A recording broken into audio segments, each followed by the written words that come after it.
মানুষের মধ্যে যখন মুসলমানিত্ব না থাকে তাকে মুসলমান বলা হয় না।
সিফাত হলো না।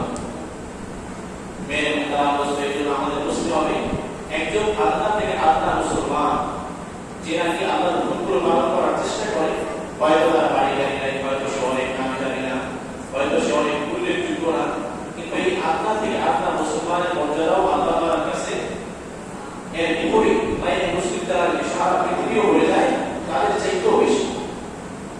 একজন মুসলমান মর্যাদা আল্লাহ তাআলার কাছে সারা দুনিয়ার চাইতে বেশি। হাদিসের মধ্যেও আসছে যতদিন পর্যন্ত এরকম একজন মুসলমান আল্লাহ বলেওয়ালা থাকবে, এই একজন মুসলমান বুঝলে আল্লাহ তাআলা সারা দুনিয়ার পুরো কায়নাতে আল্লাহ তাআলা এই নিজামকে ঠিক রাখবে। সূর্য পূর্ব দিক থেকে উঠবে, পশ্চিম দিকে অস্ত যাবে, হাওয়া বাতাস চলবে, আল্লাহ তাআলা রিজিক দুনিয়া থেকে বৃষ্টি দিবেন, ফল দিবেন, সব নিজাম ঠিক মতো চলতে থাকবে। সবাইকে আল্লাহ তাআলা খাওয়াবেন, যত কাফের মুশরিক আছে সকলকে আল্লাহ তাআলা খাওয়াবেন। সে একজন মুসলমানের মুসলিম। এই জন্য মুসলমানের প্রতি সুধারণা রাখা, তার প্রতি কোনো দুশ্মনী না রাখা, ব্যক্তিগত দ্বন্দ্ব থাকলে সেটা তার সাথে ক্লিয়ার করার চেষ্টা করা। কারণ একজন মুসলমান যে আল্লাহর প্রতি বিশ্বাস স্থাপন করে সে আল্লাহর কাছে অনেক অনেক দাম ওই ব্যক্তি থেকে যে আল্লাহর প্রতি বিশ্বাস স্থাপন করে না। এজন্য ইসলামের বিধান এটাই যে এখানে মুসলিম যারা আছে তাদের সাথে ব্যবসা বাণিজ্য, আচরণ, তাদের সাথে খাওয়া দাওয়া, আচরণ, উঠাবাড়া সবই করা যাবে, তাদের থেকে দিক থেকে মহাত্ম করা যাবে। দিনের মহাত্ম থেকে আল্লাহর জন্য, যেহেতু তারা আল্লাহকে অস্বীকার করতেছে, স্পষ্ট আল্লাহ তাআলা বলেছেন কুলিয়া ইবুল জাহিলু, এটাকে আমি বলে দিই এই কারণে বলতে তাআবুদু না তাআবুদু, তোমরা যারা ইবাদত করো আমি তার ইবাদত করি না, ওয়ালা আনা আবিদু মা আবাদতু, আমি ওই সত্তার ইবাদত করি না যে সত্তার ইবাদত তোমরা করো, ওয়ালা আনতুম আবিদুনা মা আবুদু, তোমরাও ওই সত্তার ইবাদতকারী হও যে সত্তার ইবাদতকারী আমি। এই সূরা কাফিরুনের মধ্যে এই কথাই বারবার একবার বলা হয়েছে। এই জন্য মুসলমান আর গায়ের মুসলিম কখনই এক হতে পারে না, তাদের মধ্যে অনেক তফাৎ, আসমান জমিন তফাৎ। দুনিয়াতে আমরা চলাফেরা করবো, তাদেরকে সহযোগিতা করবো, কিন্তু দিনের মহব্বত থেকে আল্লাহর জন্য তাদের তো কাউকে যদি আমি মহব্বত করি, দিনের বিরোধী মহব্বত করি, সেজন্য হেদায়েতের পথে চলে আসে, সেজন্য চিরস্থায়ী আখিরাতের অনুসারী হয়। কিন্তু তাকে একবার আমার ধর্মে আনতে হবে, সেটাও আল্লাহ তাআলা নিষেধ করছে। নবীদেরকে আল্লাহ তাআলা বলেছেন ওয়া আলাইনা ইল্লাল বালাগ, নবীদের দায়িত্ব ছিল শুধু পৌঁছে দেওয়া, মানা তাদের ইখতিয়ার।